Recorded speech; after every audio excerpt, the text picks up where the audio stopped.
솔로몬이 이스라엘 왕위에 오릅니다. 그리고 그가 왕위에 오른 다음에 하나님의 성전을 건축을 합니다. 성전 건축이 끝나고 난 다음에 이 솔로몬의 명성은 이방의 나라에도 퍼지게 됩니다. 오늘 본문에 나오는 스바라고 하는 이 스바의 여왕, 우리 영화를 통해서도 잘 알고 있는데, 이 스바는 아라비아 반도 남쪽에 위치한 나라입니다. 그곳에서 솔로몬의 명성을 듣고 솔로몬에게 찾아온 한 사람이 있는데, 이 스바의 여왕입니다. 스바의 여왕은 솔로몬의 지혜가 온 세상에서 뛰어나다는 소식을 듣고 그의 지혜가 얼마나 큰지 또 얼마나 뛰어난지 알기 위해서 많은 신하들을 거느리고 그리고 은금 향품을 가지고 솔로몬을 찾아왔습니다. 그리고 이 스바의 여왕은 솔로몬에게 아주 어려운 질문들을 던졌습니다. 그런데 솔로몬 왕은 스바의 여왕이 물어보는 것에 대해서 다 대답을 해줍니다. 그래서 이 스바의 여왕은 솔로몬의 지혜에 놀라게 되고, 그리고 그 다음에 솔로몬이 건축한 화려한 궁전에 놀라게 되고, 성전에 올라가는 층계를 보고 정신이 황홀할 정도였습니다. 스바의 여왕은 솔로몬을 직접 보고 그로부터 들은 지혜들과 그리고 솔로몬의 궁과 성전을 본 후, 당신은 내가 들은 소문보다 더하도다. 우리가 오늘 읽지 않았지만은 6절에 보게 되면 내가 지금까지 들었던 소문보다 직접 당신을 보니까는 내가 들은 것에 비해서 당신 정말 대단한 분이십니다. 이렇게 이제 고백을 합니다. 원래 솔로몬의 이름의 뜻이 평화입니다. 평화. 그러기에 우리가 이제 솔로몬을 통하여서 쉽게 보아야 되는 것은 평화라는 것입니다. 평화. 솔로몬 왕의 시대는 평화의 시대입니다. 그리고 이 평화의 시대에 솔로몬의 이름이 온 세상에 알려졌습니다. 우리는 이 시대에, 솔로몬 왕의 시대에 스바의 여왕이 솔로몬을 찾아온 사건을 통해서 함께 은혜를 입고자 합니다. 자, 이 명성에 대해서, 솔로몬 왕의 명성에 대해서 우리가 보는데, 그 명성을 통해서 그리스도의 명성을 보려고 합니다. 역대하 8장 3절과 6절의 말씀을 보면 솔로몬이 가서 하맛 소바를 쳐서 점령하고 또 광야에서 다두모를 건축하고 하맛에서 모든 국고성들을 건축하고 또 윗 베드론과 아랫 베드론을 건축하되 성벽과 문과 문빗장이 있게 하여 견고한 성읍으로 만들고 또 바알락과 자기에게 있는 모든 국고성들과 모든 병거성들과 마병의 성들을 건축하고 솔로몬이 또 예루살렘과 레바논과 그가 다스리는 온 땅에 건축하고자 하던 것을 다 건축하니라. 역대하 8장에서 언급하는 내용은 솔로몬이 왕위에 오른 다음에 북쪽 지역으로 올라가서 또 남쪽 지역으로 내려와서 하맛소바와 다두몰에 자기의 성을 건축을 해 나갑니다. 영토를 넓혀간다는 거예요. 자기가 왕위에 올랐을 때에 아버지가 차지했던 그 영토보다도 더 넓은 영토를 갖게 되는 것을 이야기합니다. 그뿐만이 아니라 그 다음에 역대하 8장 이후에 8장에 계속 보게 되면은 그가 가나안에 있는 사람들이 있는데 이 가나안에 있는 많은 사람들을 노예로 삼고 노예로 부립니다. 그러니까 어떻게 보면은 다윗 왕보다도 솔로몬 왕의 업적은 다윗을 지금 능가할 정도로 대단히 뛰어났습니다. 단순하게 땅의 정복 지역만 넓히고 그리고 또 정복 지역의 가나안의 족속들을 노예로 삼고 그것에 그치지 않았습니다. 솔로몬의 업적을 보게 되면요, 그가 왕위에 올랐을 때 얼마나 대단하였는지를 알려주는 게 역대하 1장 14절부터 17절에 나오는데, 솔로몬이 병거와 마병을 모음에 병거가 1400대요 마병이 12,000명이라. 마병은 말을 모는 사람입니다. 병거는 오늘날로 말하면 탱크와 같을 정도로 굉장히 주력 부대라 할 수 있죠. 그게 이제 1400대고 마병이 12,000명. 왕이 예루살렘에서 은금을 돌같이 흔하게 여기고, 그러니까 은과 금이요, 솔로몬은 돌처럼 흔하게 여겼습니다. 그리고 백향목, 얼마나 아름다운 나무입니까? 높이 솟아있는, 곧게 뻗어있는 이 백향목은 성전의 기둥에 쓰여질 정도인데 이것이요 평지에 있는 뽕나무같이 많을 정도였다, 이렇게 기록하고 있고, 솔로몬이 말들을 어디서 사들이냐면은 기록하기를 애굽과 구해에서 사들이고, 그리고 왕이 무역상들을 보내서 사들인데 성경은 이렇게 기록합니다. 왕의 무역상들이 때로 값을 정하여 사고, 그리고 애굽에서 사들인 병거는 한 대의 값이 은 600세겔이고, 은 600세겔이면은 오늘 우리 돈으로 환산을 하게 되면은 약 1억 5천에서 2억입니다. 그러니까는 이 병거를 1400대를 사들이는데 한 대의 가격이 1억 5천에서 2억이에요. 이걸 1400대나 솔로몬이 애굽에서 사들이고 말은 150세겔을 가져옵니다. 쉽게 말하면 솔로몬은 그 시대의 무기 구매의 큰 손이에요. 솔로몬은 강대한 나라와 재물에서도 부유하였고 또 더 나아가면 지혜에서도 뛰어났습니다. 솔로몬이 가진 지혜가 얼마나 대단하였는지 그의 지혜를 듣기 위해서 아라비아 남부에 있던 스바의 여왕은 솔로몬의 지혜를 듣기 위해 가지고 많은 신하들을 대동하고 향품과 금과 보석들을 낙타에 싣고 솔로몬에게까지 올 정도였습니다. 그래서 우리는 한번 상상해 보면은 솔로몬이 누렸던 그 명성을 한번 여러분들이 생각해 보시면 얼마나 대단하였을까? 솔로몬이 누렸던 그 명성은 우리가 상상할 수 없을 정도로 뛰어납니다. 우리는 참 평화의 왕으로 솔로몬이 평화라면은 진짜 평화는 누구냐 이거죠. 솔로몬 때에 그 이름에 걸맞게 평화였느냐? 아니에요. 솔로몬을 통해서 우리에게 알려주는 것은 진짜 평화의 왕이 오실 것을 우리에게 알려주는데, 진짜 평화의 왕이 우리에게 오셨습니다. 그분은 바로 여러분들이 믿고 있는 예수 그리스도입니다. 자, 예수님의 명성은 어떠했을까요? 예수님의 명성은요, 하나님의 아들 그리스도임에도 불구하고 참 초라했습니다. 예수님이 이 세상에 탄생하실 때 그의 명성을 알고 있는 사람은 동방의 박사들과 목자들이었습니다. 예수님은 그 이후에 애굽으로 피신을 하게 되고 다시 나사렛에 와서 30년을 삽니다. 그때 그의 명성은요, 이름 없는 나사렛 사람일 뿐이었습니다. 3년 6개월 동안 예수님께서 공생의 사역을 하실 때에도 그의 명성은 보잘것없었습니다. 오히려 예수님이 3년 6개월 사역을 하는 동안에 명성이 있었던 사람들은 대제사장들이었고 율법 교사들이었습니다. 그래서 이름이 있었던 대제사장 그룹과 그리고 율법 교사들의 그룹들로부터 예수님은 박해를 받았고, 그리고 그때에 가장 유명했던 인물이었던, 유대 나라에서 유명한 인물이었던 빌라도라고 하는 이 인물에 의해 가지고 예수님은 이름도 없이 십자가의 형벌을 받게 되었습니다. 아니, 오히려 그 시대의 사람들은 이 하나님의 아들 그리스도의 명성을 높이지를 못하고 하나님의 아들 그리스도를 조롱하면서 십자가에 못 박을 때조차도 유대인의 왕 예수라고 이렇게 씁니다. 유대인의 왕이다. 높이기 위해서가 아니라 그의 이름을 조롱하기 위해서입니다.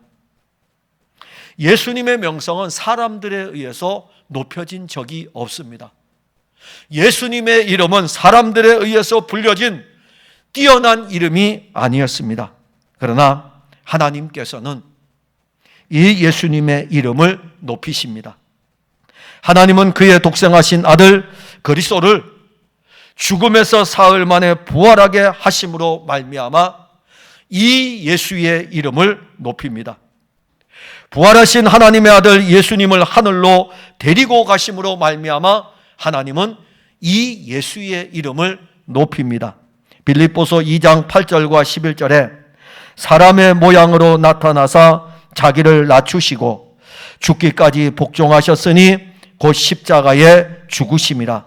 이러므로 하나님이 그를 지극히 높여 모든 이름 위에 뛰어난 이름을 주사 그의 이름을 높여주십니다. 모든 이름으로부터 멸시를 받았던 예수 그 이름을 이제는 모든 사람 위에 뛰어난 이름으로 만들어 주셨습니다. 그리고 하늘과 땅에 있는 자들과 땅 아래에 있는 자들로 모든 무릎을 예수의 이름에 꿇게 하시고 모든 입으로 예수 그리스도를 주라 시인하여 하나님 아버지께 영광을 돌리게 하셨습니다. 이제 예수 그리스도는 온 땅과 하늘과 그 가운데 있는 모든 것들의 통치자이며 심판자입니다. 아무도 그 이름을 거역할 수 없습니다. 아무도 그 이름을 대적하거나 대항할 수 없습니다. 여러분들은 예수님의 명성을 얼마나 알고 있습니까? 그냥 이름이 아니에요. 빌라도 그 이름 모르는 사람 어디 있습니까? 빌라도가 총독으로 유대 나라 총독으로 와 있을 때에 로마의 황제였던 티베리우스, 여러분들은 잘 모르죠? 저는 알아요. 역사를 통해서 그래 나와요. 티베리우스, 로마 황제 티베리우스, 그리고 유대의 총독 빌라도. 알아서 뭐 하려고요? 로마의 황제입니다. 유대 나라의 총독입니다. 이토 히르부미를 알아서 뭐 하려고요? 그런데 여러분, 그 이름은 우리에게서 입에 맴돌 수도 있고 우리의 지식으로 머릿속에 가질 수도 있습니다. 만일 여러분들이 예수 그 이름을 머릿속에서 가지고 있다면 여러분들은 그 이름의 능력과 그 이름의 명성을 알지 못하는 것입니다. 예수님은 그가 사역의 말미에 이르렀을 때에 제자들에게 예수님 자신의 이름에 대해서 계속 말씀하십니다. 요한복음 14장 13절에 너희가 내 이름으로, 14절에 내 이름으로, 요한복음 16장 23절에 너희가 무엇이든지 아버지께 구하는 것을 내 이름으로 주시리라. 요한복음 16장 26절에 그날에 너희가 내 이름으로 구할 것이요. 예수님 사역의 말미에 제자들에게 계속해서 말씀하시는 것은 내 이름, 내 이름, 내 이름, 내 이름, 내 이름 예수, 내 이름 예수에 대해서 계속 말씀을 하셨습니다. 여러분들은 예수님의 이름을 부르고 있습니까? 스바의 여왕이 솔로몬의 명성을 듣고 솔로몬에게 찾아왔는데 하물며 솔로몬보다 뛰어난 명성을 가진 예수 그리스도, 그의 이름을 불러야 되고 그의 이름을 부를 뿐만이 아니라 우리도 그에게로 나아가야 하지 않겠습니까? 무엇 때문에 주저합니까? 그 이름이 여러분들에게 지식입니까? 아니면 능력입니까? 예전에 여러분들은 그 이름을 부르지 않았습니까? 힘들고 어려울 때에 그 이름을 부르지 않았습니까? 고단할 때에 그 이름을 부르지 않았습니까? 앞길이 캄캄할 때에 그 이름을 부르지 않았습니까? 응답을 받았을 때 기뻐하며 그 이름을 부르지 않았습니까? 그런데 왜 우리는 시대적인 상황을 이야기하면서 그래 우리 이제는 그 이름 부르지 않아도 돼, 그렇게 하면서 그 이름을 부르지 않고 그 이름을 외면하고 있습니까? 우리는 세상에서 이름 있는 것에 관심이 참 많습니다. 여러분들 정말 관심이 많은 거 알아요. 이름 있는 것에 대한 조회수는 그 이름의 명성을 보여줍니다. 예수님이 그거 한번 만들었으면 좋을 뻔했어요. 예수님 자신의 이름을 딱 요즘 인터넷 시대에 한번 띄워놨으면 좋을 것 같아요. 검색이 몇 번 될까요? 클릭수가, 조회수가 얼마나 될까요? 예수님의 명성을 알고 있습니까? 그 이름의 명성은 이름만 낼 뿐 아니라 그 이름에 걸맞게 자기 백성들을 죄에서 구원하는 능력입니다. 그래서 예수라고 이름 진 거예요. 그래서 그 이름을 부르라고 한 거예요. 자기 백성을 저희 죄에서 구원하는 이름, 나를 내 죄에서 구원하는 그 이름 예수. 그래서 그 이름을 부르라고 이름을 그렇게 지어준 것입니다. 이제 이 예수의 이름은 우리들이 이 세상을 살아가는 능력의 이름입니다. 그 이름을 얼마나 부르며 그 이름 앞으로 우리가 나오고 있습니까? 에베소서 1장 20절과 21절에 그의 능력이 그리스도 안에서 역사하사 죽은 자들 가운데서 다시 살리시고 하늘에서 자기의 오른편에 앉히사 모든 통치와 권세와 능력과 주권과 이 세상뿐 아니라 오는 세상에 일컫는 모든 이름 위에 뛰어나게 하시고, 그 이름 예수. 모든 이름 위에 뛰어난 이름 예수.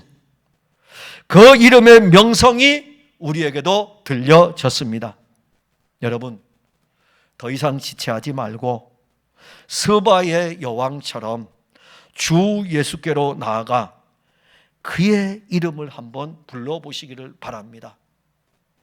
너무 미안해서 못 부르겠습니까? 괜찮아요. 계속 좀 불러보시길 바랍니다.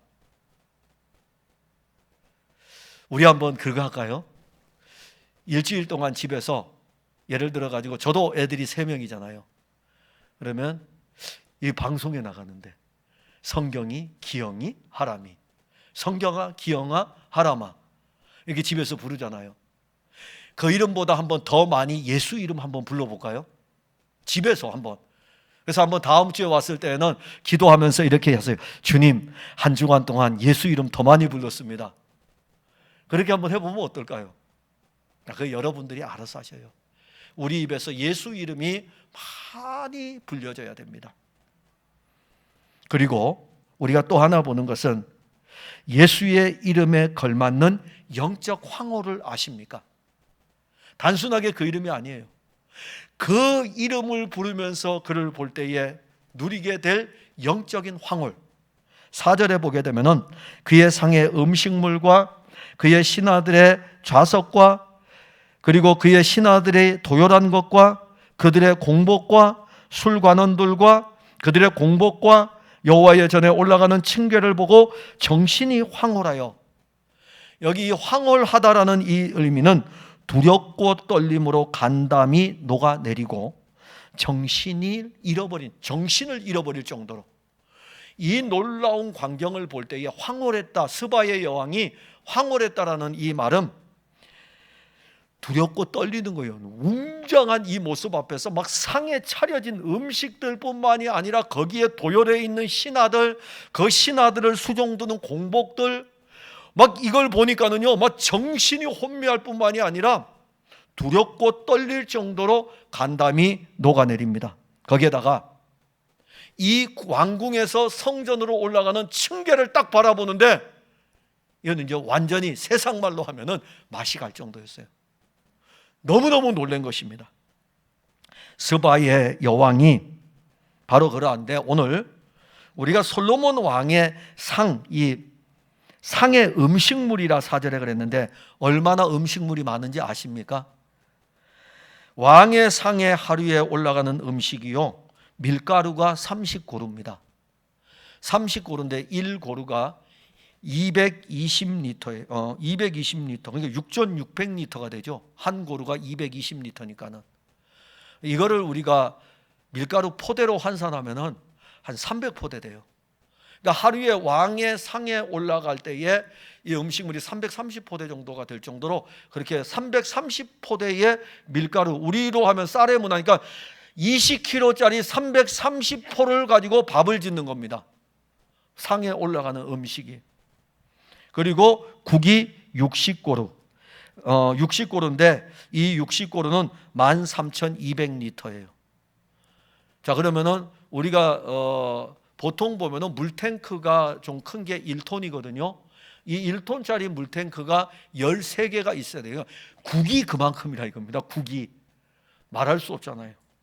소를 몇 마리 잡냐면 10마리를 잡고, 그리고 풀어놓은 소를 20마리를 잡고, 양을 100마리 잡고, 그 외에도 숫사슴과 노루와 암사슴과 살찐 새들을 잡는데, 이게 열왕기상 4장 22절과 23절에 기록됩니다. 그러니까 상상해 보세요. 하루에 먹는 양이 그만큼이에요. 이걸 지금 아라비아 반도 남쪽에 있던 스바 여왕이 보고서 입이 떡 벌어지는 거예요.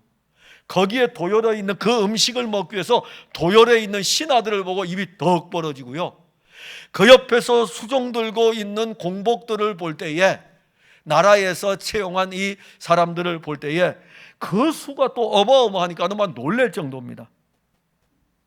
이러한 상태에서 성전으로 올라가는 층계를 보니까는 정신줄을 확 놔버렸어요.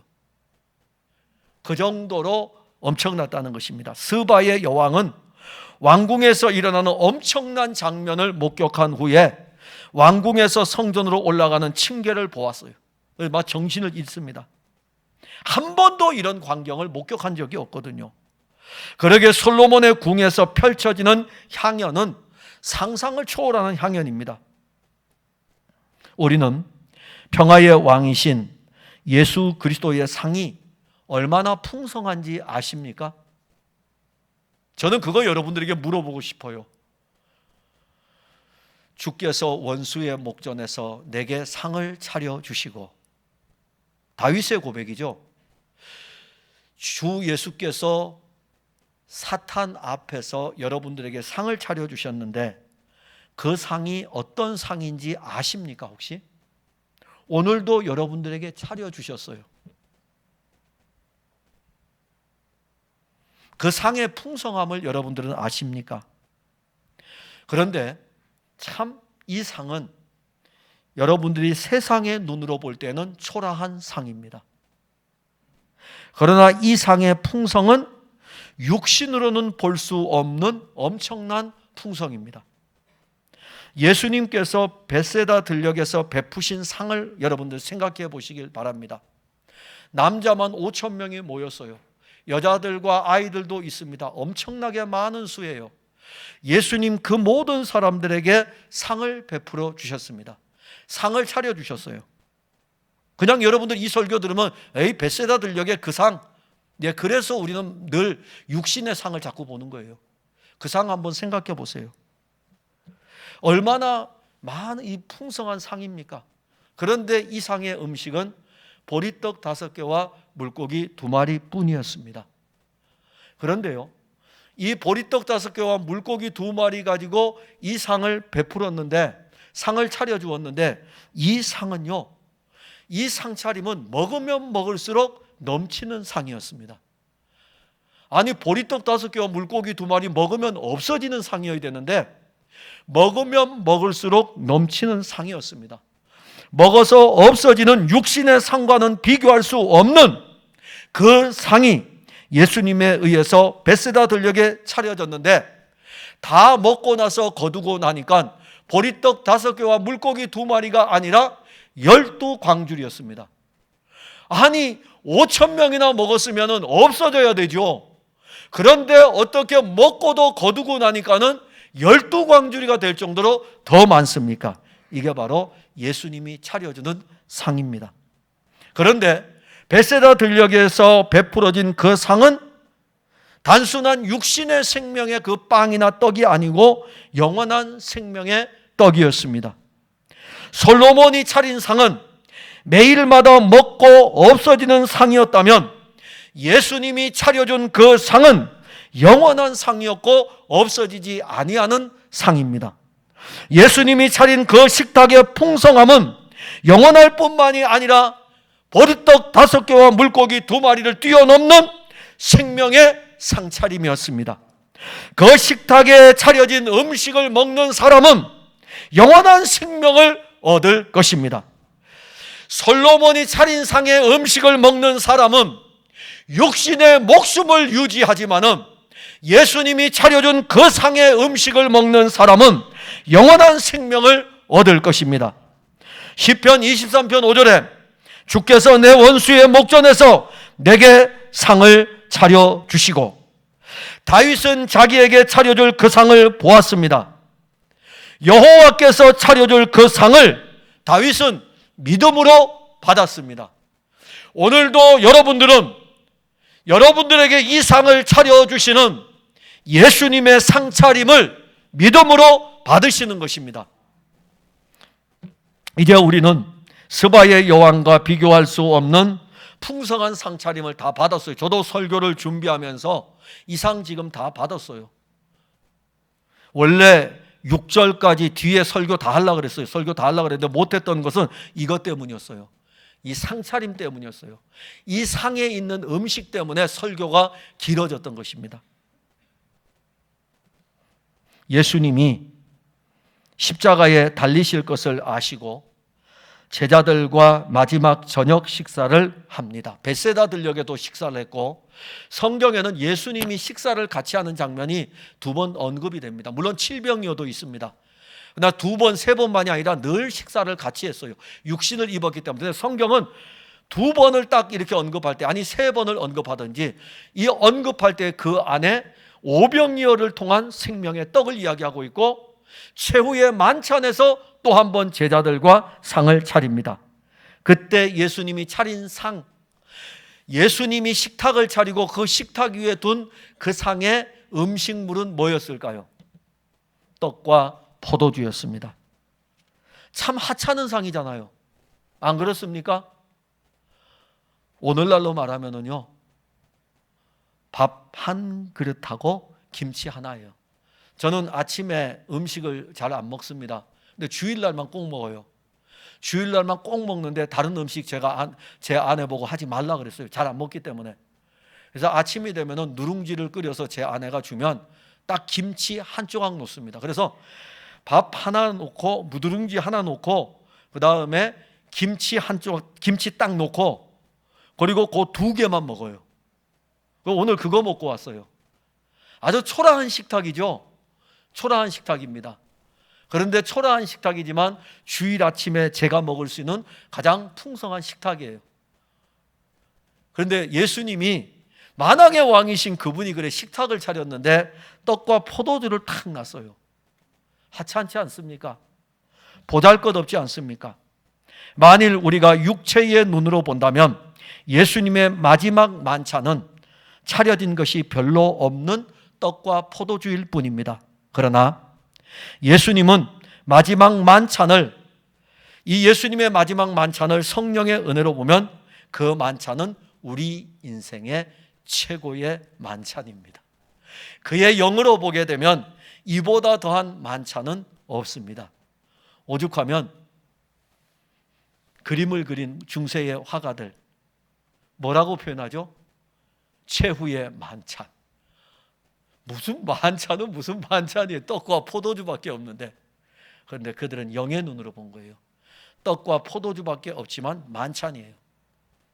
상 위에. 그러나 또한 만찬이라고 할 수 있는 것은 거기에 만왕의 왕이 그 자리에 계시기 때문에 만찬이라고 하는 것입니다.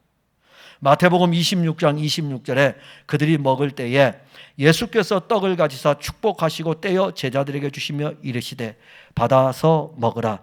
이것은 내 몸이니라. 자, 만찬의 자리에 떡이 있습니다. 이 떡을 떼어서 주시면서 내 몸이라. 마태복음 26장 27절 28절에 또 잔을 가지사 감사기도 하시고 그들에게 주시며 이르시되 너희가 다 이것을 마시라. 이것은 죄사함을 얻게 하려고 많은 사람을 위하여 흘리는 바 나의 피 곧 언약의 피니라. 잔을 따라 주시면서 받아 마시라. 내 피야. 언약의 피야. 예수님이 차려주신 상, 그 상의 음식이 왜 최고의 만찬인지 아십니까? 예수님이 떼어주신 떡은 예수님 몸입니다. 예수님이 부어주신 포도주는 우리에게 죄사함을 주는 예수님의 피입니다. 죄인인 우리의 인생에 이보다 더한 만찬이 어디에 있겠습니까?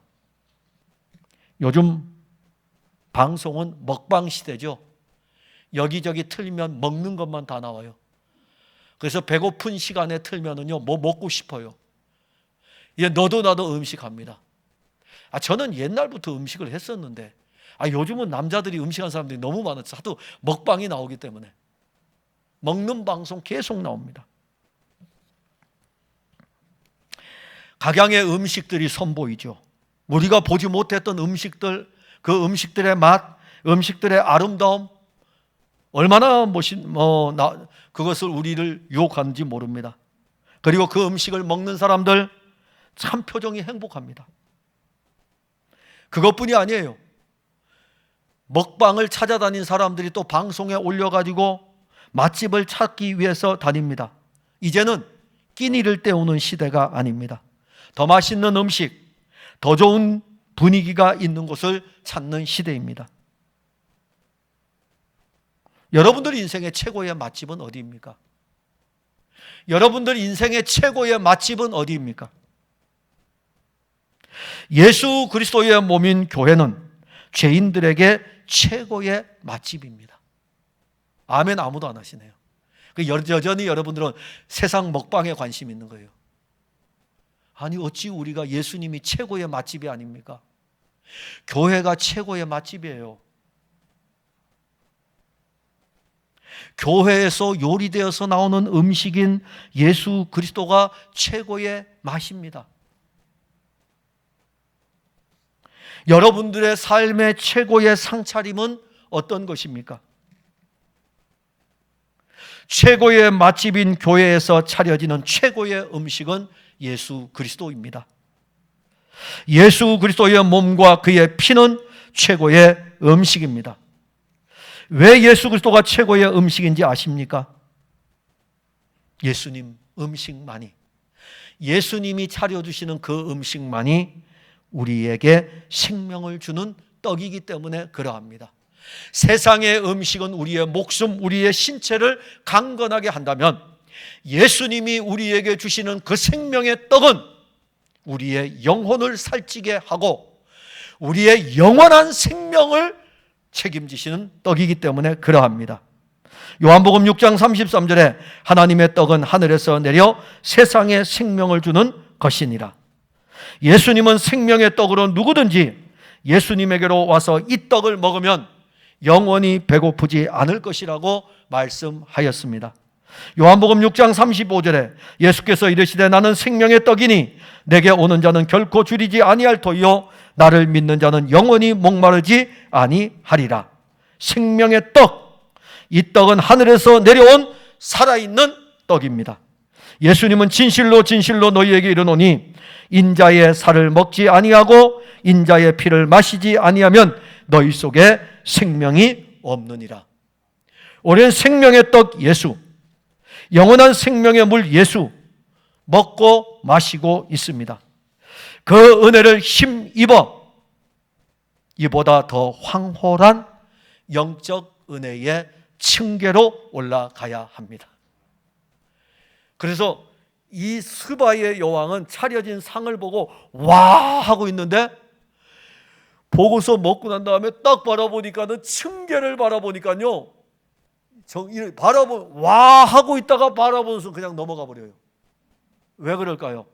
이 차려진 풍성한 음식을 보고 층계의 성전을 바라보니 그 계단을 바라보면서 너무너무 황홀했던 거예요. 풍성한 은혜가 더욱 풍성하게 넘치는데 이 생명의 떡을 먹고 난 다음에 그리스도가 차려진 이 음식을 먹고 그 다음에 어디로 한번 올라가 보시면 되냐면은 층계를 한번 올라가 보셔요. 신앙에 한번 도약을 한번 해보세요. 그럼 한 걸음 더 올라가면 뭐가 있을까요? 거기에 여호와의 성전이 있습니다. 그러면 거기서는 우리가 무엇을 누리냐면 성전 되시는 예수 그리스도를 누리게 되는데 말로 할 수 없는 영광 그 자체입니다. 상에 차려진 것을 먹는 것은 우리를 살찌게 하고 이 살찌게 한 이 은혜로 올라가게 되면 성전의 영광을 보게 되는 거죠. 다음 주에 설교는 제가 본문 아직 안 읽었어요. 읽고 난 다음에 또 진행을 할 텐데 아무튼 오늘 설교는 그겁니다. 우리는 원래 이스라엘 나라 밖의 사람입니다. 그래서 우리는 스바의 여왕하고 똑같은 존재입니다. 이방인들입니다. 스바의 여왕이 솔로몬에게로 갔습니다. 그리고 그는 그 놀라운 광경들을 목격하고 자기 자신이 황홀함에 빠지게 됩니다. 우리는 영원한 왕이시며 평화의 왕이신 예수 그리스도를 봅니다. 그리고 그에게로 나와왔습니다. 여러분들은 예수 그리스도의 이름을 알고 있습니까? 그 이름의 명성을 들은 적이 있습니까? 예수 그리스도는 능력과 힘과 부와 명예와 권세에 그 누구도 예수 그리스도를 따라올 수 없습니다. 우리는 예수 그리스도에게로 나아가 그가 베풀어 주시는 상의 은혜를 입어야 됩니다. 그가 차려놓으신 그 상을 보아야 됩니다. 그 상을 예수님이 차려주셔요. 그리고 그 상에 차려진 가장 풍성한 음식을 우리는 보게 될 것입니다. 그 상 위에는 생명의 떡이신 주님이 계시고, 그 상 위에는 언약의 잔이신, 포도주의 잔이 되시는 언약의 잔이신 그리스도의 피가 거기에 있습니다. 우리는 영원한 왕국, 예수 그리스도의 왕국에서 누리게 될 요한계시록의 그 풍성함의 상의 아름다움도 즐거움도, 내 잔이 넘치는 은혜의 풍성도 우리는 그리스도를 통해서 알게 될 것입니다. 풍성한 교회 모든 성도들이 서바의 여왕과 비교할 수 없는 은혜를 입어 그리스도 예수를 향하여 나아가고, 그리스도 예수의 음식을 먹고 그리스도가 차려지는 풍성한 상의 잔치에서 즐거워하는 은혜로 날마다 나아가기를 바랍니다. 기도하겠습니다. 하나님, 은혜와 사랑을 감사합니다. 서바의 여왕이 솔로몬에게로 나아갑니다.